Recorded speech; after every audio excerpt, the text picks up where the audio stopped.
Interesting news came out today about inflation, and I think it kind of reminded us of everything that we've already known, which is that we're experiencing inflation in just about every possible way right now. We're experiencing inflation on housing, on energy, on food products, on building products, on cars, really just across all lines. And one of the concerns I have right now is a possible real estate crisis. The people who don't have equity in houses and are out buying right now, you hear stories about bidding wars to buy houses.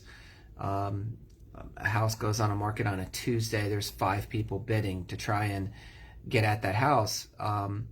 The concern I have is that those people may really regret paying those prices, like in the last couple of real estate cycles when there was speculative booms. And so this brought up an interesting topic from a pretty famous book called Rich Dad, Poor Dad. And this was a book that was all the rage 20, 25 years ago. It's by Robert Kiyosaki. And while some of the things that he says are controversial, and some are, and maybe in his own personal conduct, some of the things that he's been accused of are possibly controversial, one of the interesting things he talks about there is an asset is only an asset if it produces income. In other words, traditionally in financial planning, we've been taught that an asset is a physical possession, and that assets were good. And the problem with that is that your house is going to be classified as an asset under that definition. And what you see during real estate booms and speculation bubbles is people using that as an excuse to buy way too much house or pay way too high a price.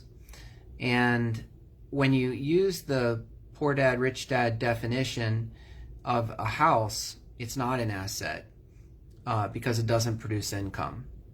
And so I'm encouraging clients right now to take that into consideration if they're in the real estate market. You will not get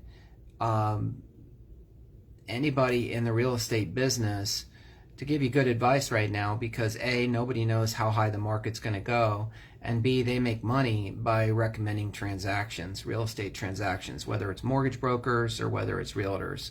So I think really the bottom line is you don't want to blow up your financial plan to have a place to live.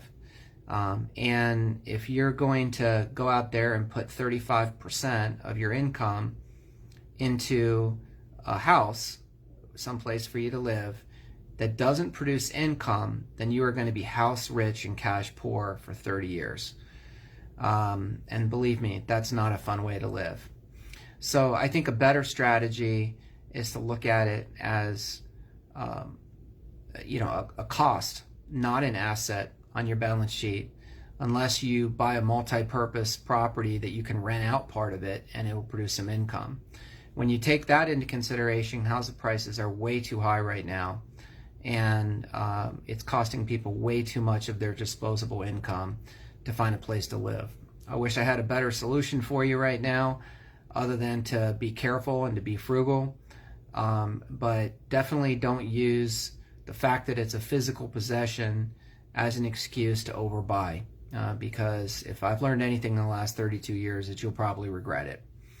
And so I'm signing off here for Monday, and I just encourage you to subscribe to us on social media if you like this content and you want to make sure you don't miss any future videos.